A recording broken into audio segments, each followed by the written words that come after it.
Cette signature n'est pas la mienne, elle est celle des auteurs de ce document. La mienne, si vous la voyez, elle est là. Celle qu'on vous a présentée est celle-ci.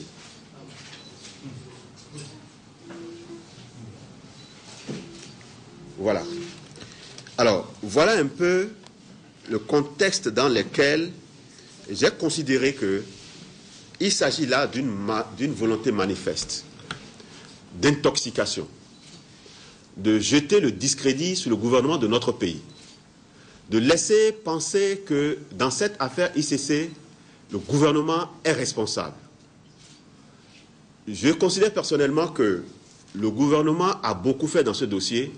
Il y a des individus qui ont, en toute responsabilité, confié leurs ressources à des structures non autorisées par le ministère des Finances, qui ont opéré, qui ont engrangé pour certains des intérêts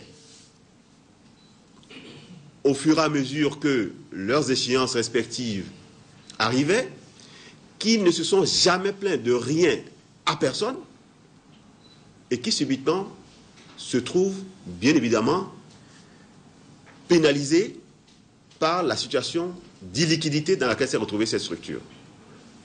On l'a suffisamment expliqué. Vous savez maintenant qu'est-ce que c'est que les pyramides de Ponzi. C'est de ça qu'il est question et je ne vois pas en quoi, lorsqu'une situation comme ça craque, en quoi le gouvernement peut être le principal responsable dans ce dossier. Moi, je vous invite tous à la réflexion par rapport à ça. Mais ce n'est pas tout.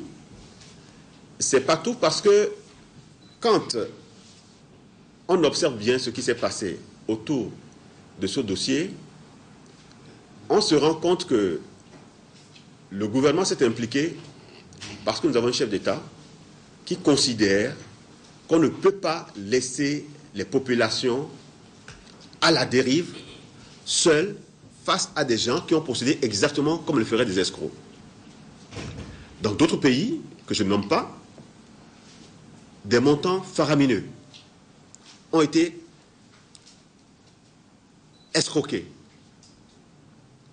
Des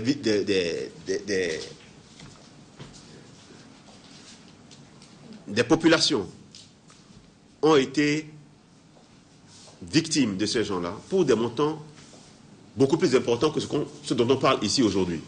Je répète que je n'ai pas encore une idée exacte des montants concernés, on le saura lorsque nous aurons fini le recensement, mais dans ces pays, personne n'a bougé. Les pouvoirs publics n'ont pas bougé.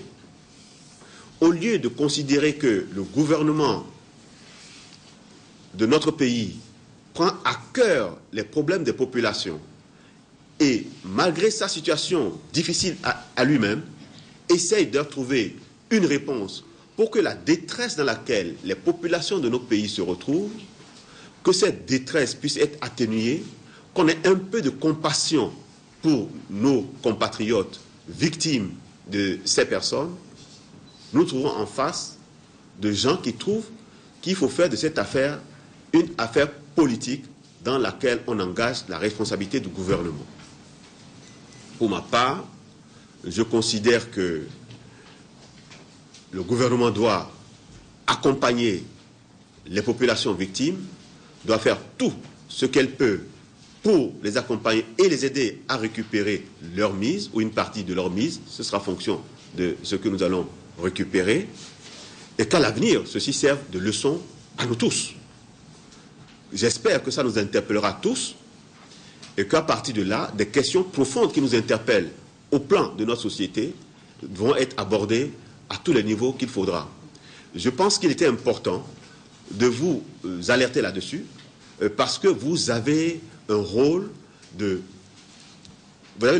véhiculer l'information, et la bonne information aux populations.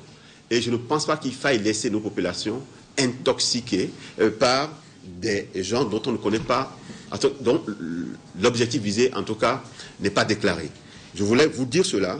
C'est pour ça que j'ai pensé qu'il était important de vous rencontrer, d'attirer votre attention que ce document qui circule ou qui va circuler est un document faux, et surtout, ne pas vous laisser